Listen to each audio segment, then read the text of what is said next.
ونشهد أن لا إله إلا الله وحده لا شريك له ونشهد أن سيدنا وسندنا وحبيبنا وشفيعنا وشفيقنا وهادينا ومرشدنا ونبينا ومولانا محمدا عبده ورسوله. أما بعد فقد قال الله تبارك وتعالى في القرآن المجيد والفرقان الحميد. أعوذ بالله من الشيطان الرجيم. بسم الله الرحمن الرحيم. اقرأ باسم ربك الذي خلق خلق الإنسان من علق. وقال النبي صلى الله عليه وسلم القرآن حجة لك أو عليك. صدق الله العظيم وصدق رسوله النبي الكريم ونحن على ذلك لمن الشاهدين والشاكرين والحمد لله رب العالمين. جا زندگی مدینے سے جھونکے ہوا کے لا، جا زندگی مدینے سے جھونکے ہوا کے لا، شاید حضور ہم سے خفا ہیں منا کے لا. کچھ ہم بھی اپنا چہرہ باطن سنوار لیں، کچھ ہم بھی اپنا چہرہ باطن سنوار لیں. صدیق سے کچھ آئینے عشق و وفا کے لا. دنیا بہت ہی تنگ مسلمہ پہ ہو گئی، دنیا بہت ہی تنگ مسلمہ پہ ہو گئی. فاروق کے زمانے کے کچھ نقشے اٹھا کے لا. محروم کر دیا ہمیں جن سے نگاہ نے، محروم کر دیا ہمیں جن سے نگاہ نے. عثمان سے وہ زاویے شرم و حیا کے لا. مغرب میں مارا مارا نہ پھر ایک ادائے علم، مغرب میں مارا مارا نہ پھر ایک ادائے علم. دروازہ علی سے یہ خیرات جا کے لا. حضرات واجب الاحترام اور ملامہ کی سرزمین کے اوپر تشریف لائے ہوئے غیور نوجوان ساتھیوں اور میری پردہ نشین ماؤں اور بہنوں، آپ حضرات کا یہ مجمع دیکھ کر مجھے بھی خوشی محسوس ہو رہی ہے اور ہمارا حسن ظن یہ ہے، تخیلات کا آدمی ہوں، کہ ہمارا اللہ بھی فرشتوں کے بیچ بیٹھ کر رش کر رہا ہوگا اور فرشتوں سے کہہ رہا ہوگا، اوے فرشتوں سنو، انی جاعل فی الارض خلیفہ. ہم نے یہی جملہ کہا تھا نا جس وقت آدم علیہ السلام کو پیدا کرنے کا میں فیصلہ فرما رہا تھا. فرشتوں تم نے کیا کہا تھا؟ وَيُفْسِدُونَ فِي الْأَرْضِ وَيَسْفِكُ الدِّمَاءَ. اے اللہ جہاں تک آپ کی تسبیح کا مسئلہ ہے، تحمید کا مسئلہ ہے، آپ کی تعریف ستائش کا مسئلہ ہے، ہم آپ کی تعریف کرتے ہیں، آپ کی تسبیح بیان کرتے ہیں، اے کریم اللہ آپ ایسی مخلوق کو کیوں پیدا فرمائیں گے؟ تو میرا اللہ کہہ رہا ہوگا کہ ہم نے تم سے کہا تھا انی اعلم ما لا تعلمون، کہ جو میں جانتا ہوں تم نہیں جانتے۔ دیکھو تم نے کہا تھا کہ یہ لوگ خون بچائیں گے زمین پر، تم نے کہا تھا کہ یہ لوگ فساد برپا کریں گے، اور فرشتوں دیکھو یہی لوگ ہیں جو میرے قرآن کو اور میرے محبوب پیغمبر کے فرمان کو سننے کے لیے چل کر کے بیٹھے ہیں، اور اپنی آنکھوں کو اسٹیج کے اوپر بیٹھنے والے وارثان انبیاء کے اوپر ٹکا دیا ہے، اور اس لیے سے آئے ہیں کہ اے کریم اللہ ہمیں یہاں سے جو بات ملے گی، جو نتیجے ملیں گے، جو موتی ملیں گے، میں اسے دل کی دنیا کے اندر سجا کر لے جاؤں گا، اور پھر انشاءاللہ العزیز جب تک ہمارے جسم کے اندر روح رہے گی میں اس کے اوپر عمل پیدا ہونے کی کوشش کروں گا۔ کرتے ہو بولو یقین نہیں کرتے؟ کہتے ہو نا یہی یقین کر کے آئے ہوں۔ تو پھر پیارے بھائیوں اللہ کے قرآن کی چند آیتیں آپ کے سامنے پڑھی گئی ہیں، اور پیغمبر علیہ السلام کے ذخیرے حدیث میں سے پیغمبر علیہ السلام کے قول کا ایک مختصر سا ٹکڑا پڑا گیا۔ اس کے اندر میرے اللہ نے بہت بڑا پیغام دیا ہے، اور علماء اس بات کو لکھا ہے کہ قرآن پاک کی سب سے پہلی وحی ہے، لیکن میرے پیاروں یہ سب سے پہلی وحی ہمیں تعلیم کس بات کی دیتی ہے، ہمیں کیا سکھاتی، کیا بتاتی؟ آج آپ دیکھیں آپ رات کو سوئیں گے، صبح کو اٹھیں گے کوئی اور نقشہ ہوگا، سارا دن کچھ اور دیکھیں گے، لیکن جب پھر شام کو سوئیں گے کوئی اور نقشہ ہوگا۔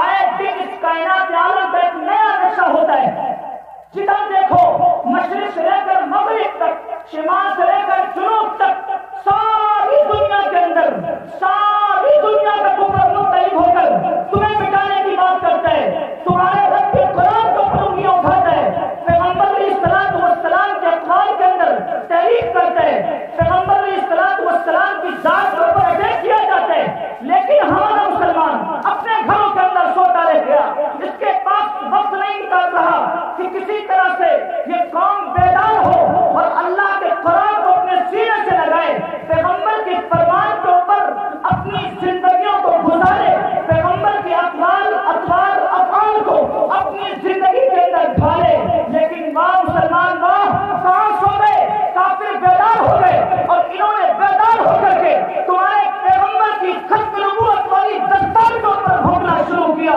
رب کے قرآن کے اوپر ہم نے شروع کر دیے، لیکن میرا مسلمان سوتا رہ گیا۔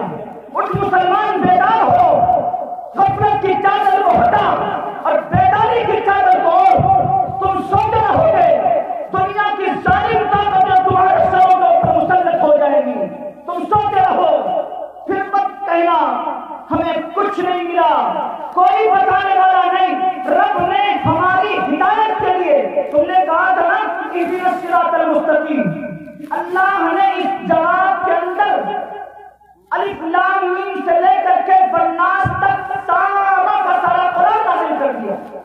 ہدایت چاہتے ہو نا، کامرانی کامیابی چاہتے ہو نا، تو یہ لو ہم نے قرآن دے دیا ہے، اس پہ عمل کر لو، کامیاب ہو جاؤ گے، لیکن جس دن تم اس سے دور ہٹے تو پھر سنو گہرے کان کے اندر لے جا کر کے ڈھکیل دیے جاؤ گے، کوئی تمہارے پرسان حال نہیں ہوگا۔ آج بات کرتے ہیں ہمارے سامنے کہ قرآن نے، شریعت نے، اسلام نے ہمیں کیا دیا ہے؟ ہم کہتے ہیں کہ اسلام کے پیروکاروں کو، اسلام کے ماننے والوں کو ساری دنیا ایک طرف کھڑی ہو جائے، ساری دنیا کا کفر ایک طرف آئے، ساری دنیا کی طاقتوں کو لے کر کے آئے، لیکن ایک اسلام کا کلمہ پڑھنے والا، اللہ کی وحدانیت کو بیان کرنے والا، تم اس کے ایمان کو کمزور نہیں کر سکتے۔ کیا تم چیلنج کرتے ہو، کیا تم دعوے کرتے ہو؟ اسلام سے ناراض کر کے ایک مسلمان قوم کے ساتھ لڑ جائے، لیکن ہمارا مسلمان سو تبھی تو یہودیوں کو، نصرانیوں کو، دنیا کی کافر طاقتوں کو یہ کہنے کا موقع ملا کہ تم کہتے ہو مسلمان ہیں، ہم محمد صلی اللہ علیہ وسلم کے امتی ہیں، تمہیں تو اپنے نبی کی صورت پسند نہیں ہے، تمہیں تو نبی کا چہرہ پسند نہیں ہے. صبح اٹھ کر اپنے چہرے کو پرسترا پھیر کے کہتا ہو کہ محمد صلی اللہ علیہ وسلم کو امتی ہے. اللہ کے قرآن کو چھوڑ کر دنیا کی تہذیب کے اندر لگ کر کے غلامی کی زندگی کو اپنا کر اور کہتا ہو کہ ہمیں محمد صلی اللہ علیہ وسلم سے پیار ہے.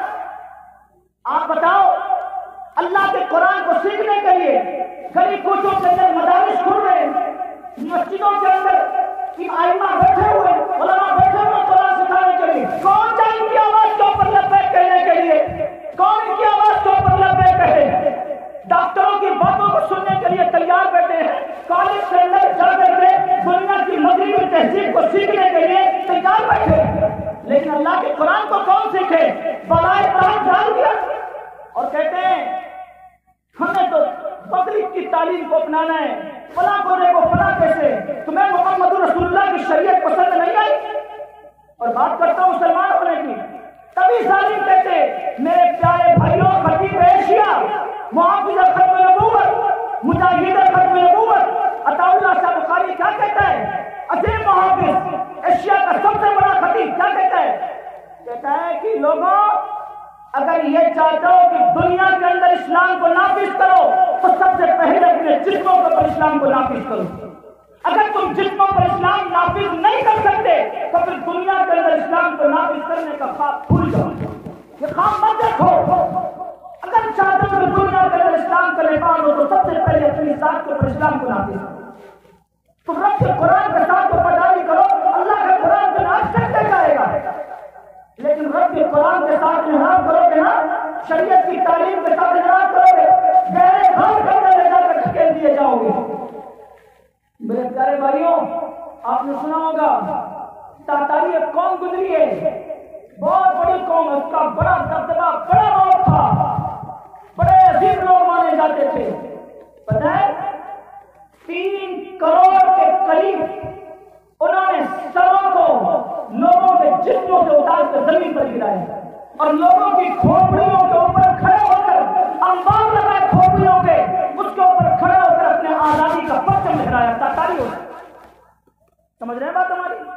اور آج کل تو گولیوں کا وقت ہے، میزائلوں کا وقت ہے. وہ وقت 7ویں صدی ہجری کی بات کر رہا ہوں میں.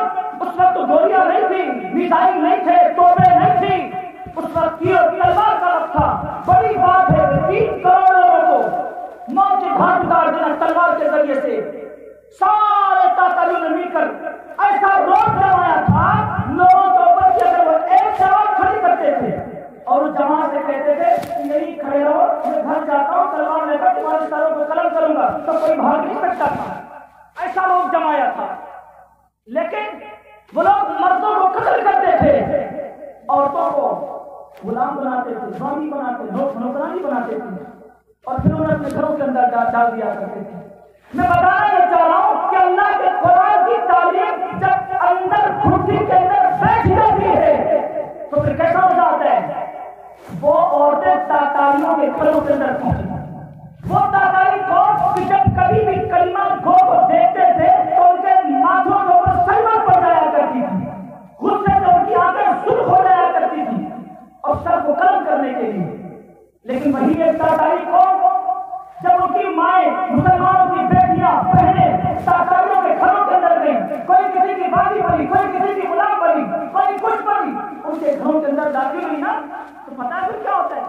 ان عورتوں نے ایسی گھٹی پلائی اسلام کی، ایسی گھٹی پلائی کہ تاتاریوں کے گھروں کے اندر جہاں دشمنی کا سبب پڑھایا جاتا تھا وہاں سے محبت کا سبب عام ہوا.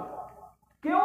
گھروں کے اندر مائیں بہنیں بیٹھی تھی. انہوں نے کہا تھا کہ تم نے ہمارے جسموں کو قید کیا ہے، ہماری روحوں کو قید نہیں کر سکتے ہو. ہمارے اندر جو سوچ ہے، جو کاوش ہے، تم اسے قید نہیں کر سکتے. اس لیے میرے پیاروں، میں تمہیں منع نہیں کرتا کہ تم اپنے بچوں کو کالج مت پڑھاؤ، اسکول مت پڑھاؤ، یونیورسٹیاں مت پڑھاؤ، اپنے بچوں کو ڈاکٹر مت بناؤ. ہاں بچوں کو ڈاکٹر بناؤ، آفیسر بناؤ، پروفیسر انجینئر بناؤ. تم اپنے بچوں کو ڈاکٹر نہیں بناؤ گے نا، تمہاری بچیاں ڈاکٹر نہیں بنیں گی تو کیا ہوگا؟ تمہارا علاج غیر لوگ کریں گے نہیں کریں گے؟ تمہاری گھر کی عورتوں کو غیر لوگ دیکھیں گے نہیں دیکھیں گے؟ ان کا علاج نہیں کریں گے؟ تمہاری گھر گوارا کرتی ہے، کہ تمہاری گھر کی عورتوں کو، تمہاری بچیوں کو، تمہاری بیٹیوں کو، تمہاری ماؤں کو غیر لوگ دیکھیں؟ میں تمہیں بتاؤں اصل عورت کا زیور کیا ہے؟ پیغمبر علیہ الصلوۃ والسلام بیٹھے ہوئے تھے صحابہ کے بیچ، اصحاب محمد کے بیچ پیغمبر علیہ الصلوۃ والسلام بیٹھے ہوئے ہیں۔ صحابہ سے کہا بتاؤ اچھی عورت کون سی ہے؟ کیا پوچھا صحابہ سے؟ اچھی عورت کون سی ہے؟ کسی نے کچھ بتایا، کسی نے کچھ بتایا۔ حضرت علی رضی اللہ تعالیٰ عنہ خاموش رہے، اٹھے مجمع سے گھر گئے، حضرت فاطمہ الزہرا رضی اللہ تعالیٰ سے ذکر کیا، یہ بتاؤ حضور پوچھ رہے ہیں کہ اچھی عورت کون سی ہے؟ اما فاطمہ نے فرمایا کہ اچھی عورت وہ ہے کہ جسے کسی غیر مرد نے نہ دیکھا ہو اور اس نے کسی غیر مرد کو نہ دیکھا ہو، نہ عورت نے کسی غیر مرد کو دیکھا ہو اور نہ کسی غیر مرد نے عورت کو دیکھا ہو، وہ عورت اچھی ہے۔ علی گئے پیغمبر کے دائرے صحابی پیغمبر کی مجلس کے اندر، علی کہتے ہیں رسول اللہ میں بتاؤں؟ حضور نے کہا بتاؤ۔ جب یہ بات بتائی نا حضور نے پوچھا ابھی تمہیں کس نے بتایا؟ کہا جی رسول اللہ فاطمہ نے بتایا۔ حضور مسکرائے۔ تو میں کہنا یہ چاہتا ہوں کہ جب دین اسلام کی لوریاں پہلے عمل کے اندر آتی ہیں تو سارے نظام صحیح ہو جاتا ہے۔ میں کہہ رہا تھا اپنے بچوں کو ڈاکٹر بنانا، میں اسے منع نہیں کرتا، پروفیسر بنانے سے میں منع نہیں کرتا، بناؤ انہیں، لیکن سب سے پہلے بچوں کو لوری جو دو وہ قرآن کی۔ کیوں؟ اگر تمہارا یہ بچہ، تمہاری یہ بچے، تمہاری بیٹی مغرب کی تہذیب کے اندر جائے گی، کالج کے اندر چار مخلوط لڑکا اور لڑکی آپس میں بیٹھ رہے ہیں، بتاؤ کا مزاج گندا ہوگا نہیں گندا ہوگا؟ غیر محجب جائے گی نہیں جائے گی؟ لیکن اگر وہی بچی پہلے قرآن کی لوری اپنے سینے کے اندر سجا لیتی، پھر جب 10 مغرب تہذیب کو اپنانے والی بچیوں کے درمیان تمہاری بیٹی جائے گی اور پھر اللہ کے قرآن کے اوپر عمل پیرا ہو کر کے اپنے بدن کے اوپر حجاب ڈال کر جائے گی تو 10 بچیوں کے اندر تمہاری بچی ممتاز نظر آئے گی۔ وہ بچے مغرب کی تہذیب کے اندر نہیں ڈالے گی بلکہ مغرب کی تہذیب کو بدلنے کی کوشش کرے گی۔ کیوں؟ اس کی گھٹی کے اندر اسلام کی تعلیم داخل ہے۔ ہماری ماں اور ہمارے بوڑھے لوگوں کا بھی مزاج یہی ہے کہ جب بچے کالج جاتے ہیں نا تو پورے 7 سے 8 گھنٹے نکال لیے، پورا ٹائم نکال لیا، لیکن ادھر جب قرآن سیکھنے کی باری آئی ہزاروں کام نکل آتے ہیں، ادھر 8 گھنٹے نکالے جا رہے ہیں، صبح اٹھ کر کے بچوں کے اچھے سے کپڑے پہنائے جا رہے ہیں، ان کے گلے کے اندر غلامی کا ساپ ڈالا جا رہا ہے، جسے تم کہتے ہو ٹائی، کیا کہتے ہو؟ ٹائی پہنا رہے ہیں، وہ ٹائی نہیں ہے، غلامی کا توق ہے، تمہاری گردن کے اندر ڈالا جا رہا ہے۔ یہ اسلام کی تعلیم، اللہ کے قرآن کی تعلیم ایسی ہے جو تمہیں آزاد رہنا سکھاتی، تمہیں غلام نہیں بناتی۔ کسی کالج کے اندر، یونیورسٹی کے اندر جاؤ اور اس سے معلوم کہ تم پڑھ کے کیا کرو گے، اس کے گارجن، اس کے ماں باپ فوراً کہیں گے چونکہ ہم اپنے بچے کو پڑھا رہے ہیں، ہمارے بچے کو اچھی جاب مل سکے، ہمارے بچے کو اچھی نوکری مل سکے۔ کئی دنیا کے اندر نوکر بننے کے لیے پیدا ہوئے یا اللہ کے قرآن کی حفاظت کرنے کے لیے پیدا ہوئے؟ ابھی مولانا پہلے بتا رہے تھے کہ دنیا کے اندر لوگ ابتداء کا شکار ہوئے، ہماری بیٹیاں کافروں کے بستر پر سو رہی ہیں، اپنے بدن سے، اس پیٹ سے کافر بچے لینے کے لیے تیار کھڑی۔ کیا وجہ؟ کیوں بیٹیاں کافروں کے ساتھ کھڑی ہیں؟ جاؤ اتراکھنڈ کے اندر دیکھو جا کر کے کتنے ایسے پینڈی کے اندر ڈال دیے گئے کہ بیٹیوں نے درخواستیں لگائی ہیں کہ ہماری شادیاں غیر مسلموں کے ساتھ کرائی جائیں۔ ان کو ان کے اندر کیا نظر آ گیا؟ تمہارے رب کا قرآن اتنا ہلکا ہو گیا کہ کافروں کو موقع ملا تمہارے اوپر بھونکنے کا۔ مسلمانوں، تم نے قرآن چھوڑا ہے، تم نے پیغمبر کے فرمان کو چھوڑا ہے، تبھی ظالم طاقتیں تمہارے اوپر بیٹھ گئی۔ خدا را اللہ کے واسطے، اللہ کے واسطے اس دین کی تعلیم کو گھٹی بناؤ۔ جب دین کی تعلیم کو گھٹی بناؤ گے نا پھر تمہاری نسلیں سمجھ جائیں گے۔ ہمارا دعویٰ ہے، اللہ کے قرآن نے اس بات کو بیان فرما دیا کہ تم جب مومن بنو گے نا وَأَنْتُمُ الْأَعْلَوْنَ إِن كُنتُم مُؤْمِنِينَ، ساری دنیا کے اندر تمہارا غلبہ ہوگا۔ لیکن سنو، اگر تم نے انحراف کر لیا اسلام کے ساتھ تو ساری دنیا کے اندر ذلیل کر دیے جاؤ۔ آپ کو دکھائی نہیں پڑتا؟ کیا تم مسلمان بن کے سفر کر سکتے ہو؟ بتاؤ مجھے، اپنے چہروں کے اوپر استرے چلا کر آنکھوں کے ساتھ کرتے ہو، سفر کر سکتے ہو، آنکھوں کے ساتھ چل سکتے ہو۔ کیوں؟ اس لیے کوئی دشمن ہمیں دیکھ نہ لے، ہمیں کوئی مسلمان نہ کہہ دے، ڈر لگتا ہے۔ کیوں؟ اس لیے کہ جرنیل سپاہی صاحب مولانا اعظم تاری کا جملہ یاد آ گیا۔ حضرت کیا کہتے ہیں؟ حضرت فرماتے ہیں کہ اس دل کے اندر اللہ کے سوا کسی اور کا ڈر رکھنا میں سے کفر سمجھتا ہوں. اس دل کے اندر اللہ کے سوا کسی اور کا ڈر رکھنا کفر سمجھتا ہوں. اور سنو، ابا کا ڈر نہیں ہونا چاہیے، بڑے بھائی کا ڈر نہیں ہونا چاہیے، استاد کا ڈر نہیں ہوتا ہے. یہ ادب ہے، ادب الگ ہے، ڈر الگ ہے. ادب کی حدود ہیں، لیکن ڈر ہو تو صرف کس کا؟ رب کے سوا کسی اور کا ڈر اس دل کے اندر رکھنا کفر. اس لیے میرے پیارو، یہ تمہیں سبق کہاں سے ملے گا؟ جب تم رب کے قرآن کو سیکھو گے، اپنے بچوں کو سکھاؤ گے. ہمارے علماء نے بھی آپ کی بستی بھائی مولانا بتا رہے تھے کہ ہر گلی کے اندر، ہر کوچے کے اندر مدرسہ کھلنا چاہیے. میں اتراکھنڈ کے اندر لاجھان کے اندر ہمارا بیان تھا، ایک صاحب آئے ہمارے پاس، کہا یار روز چلنے والے آتے ہیں ہمارے پاس، ایک دن گزرتا نہیں روز چلنے والے آگے نجمہ بات کے پاس پڑتا ہے قصبہ ہے. میں وہاں گیا تو کہنے لگے کہ مفتی صاحب یہ بات سمجھ نہیں آتی، جب تک وہ تو روز چلنے والے روز رسول کے کھڑے اتنے مدرسے کھولنے کی کیا ضرورت پڑی ہے؟ ایک ضلع میں مدرسہ کھول گیا، قصبہ مدرسہ کھول گیا، گاؤں مدرسہ بہت ہے، یہ کیا گلی گلی مدرسے کھول. میں نے کہا تم چاہتا ہوں کہ شراب کرتے ہر گلی کوچے کے اندر کھلے، بنا گاڑی کے لوگ محفلیں سجا رہے ہیں، تمہیں اچھا لگ رہا ہے؟ لوگ تاش بجا رہے ہیں، تمہیں اچھا لگ رہا ہے؟ لیکن اگر یہی گلی ہم کو کہتے ہیں ہر گھر کے اندر مدرسہ کھلے، ہر گھر کے اندر قرآن کی تعلیم ہو. مدرسہ کسی بلڈنگ کسی عمارت کا نام نہیں ہے جہاں پر ایک مدرس اور ایک طالب علم بیٹھ کر اللہ کے قرآن کو سیکھنا شروع کر دے، مدرسہ بن جایا کرتا ہے. مدرسہ اس کا نام نہیں ہے کسی بلڈنگ کا نام ہو. اس لیے کوشش کرو ہر گلی کوچے کے اندر شراب کھانے کھاتے نہ کھلے، تاش بجانے والے لوگ نہ بیٹھے، بلکہ جہاں پر لوگ تاش بجانے کے لیے تیار کرو وہاں پر اللہ کا قرآن پڑھایا جائے، اللہ کا قرآن سنایا جائے. اس لیے میرے پیارے بھائیوں، اپنے دل کی دنیا کے اندر اس بات کو سجاؤ کہ الہی ہم آپ کے قرآن کو سکھانے کے لیے، سیکھنے کے لیے، سننے کے لیے، بتانے کے لیے ہر وقت برجستہ تیار ہو. سکھاؤ، نہیں سکھاؤ گے بچوں کو قرآن؟ اگر سکھاؤ گے تو ہاتھ اٹھا کے بتاؤ کہ ہم سب اپنے بچوں کو اسلام کی تعلیم سکھائیں گے. پکا وعدہ ہے، جھوٹے وعدے تو نہیں کرتے. دیکھو رات کا سناٹا ہے، تاریکی بھی ہے، ہمارا اللہ دیکھ رہا ہے، کیا پتا مقبولیت کی گھڑی ہو.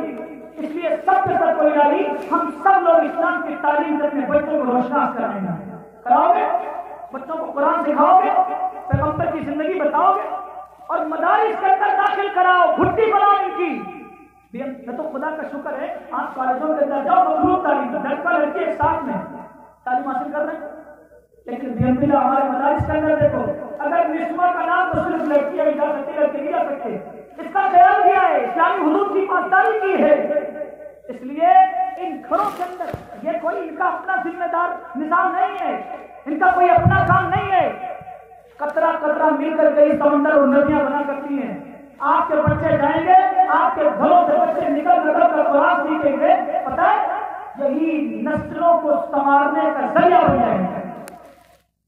ایک مرد پڑ جائے نا، مسئلہ وہاں ہے تعلیم نشوہ کے نام پہ، ایک مرد پڑ جائے ایک فرد سمجھتا ہے، لیکن وہی اگر ایک عورت پڑ جائے تو نسلیں سدھر جاتی ہیں. نسلیں، علماء نے لکھا اس بات کو کہ ماں کی گود بچے کا سب سے پہلا مدرسہ ہے، اور مدرسے میں جب تعلیم ہوگی تبھی تو ملے گی، نہیں ملے گی.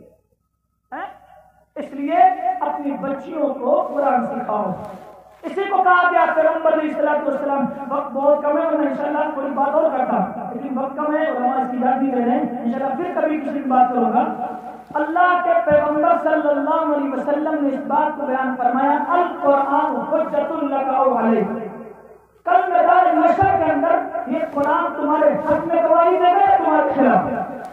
اس لیے بتاؤ آپ میں سے کون کون یہ چاہتا ہے کہ کل اللہ کے دربار کے اندر یہ قرآن ہمارے ہمیں گواہی دے؟ بولو کون چاہتا ہے؟ کوئی نہیں چاہتا ہے. سب چاہتے ہو کہ نہیں چاہتے ہو کہ اللہ کا قرآن آپ گواہی دے؟ اس لیے جب سب چاہتے ہو تو خود بھی قرآن پڑھو، قرآن سیکھو، اور اپنے بچوں کو بھی پڑھاؤ. پڑھاؤ گے انشاءاللہ؟ پکی بات کرو انشاءاللہ کا. ہو سکتا ہے مقبولیت کی گھڑی اللہ علیہ انشاءاللہ کو قبول فرما لے. سب کو انشاءاللہ سکھائیں گے، پکی بات ہے. اللہ تبارک تعالیٰ ہم سب کو عمل کی توفیق عطا فرمائے. واخر دعوانا الحمدللہ رب العالمین. السلام علیکم. ماشاءاللہ ادھر مولانا مفتی محمد ساجد صاحب بہت قیمتی کتاب سے نوازا.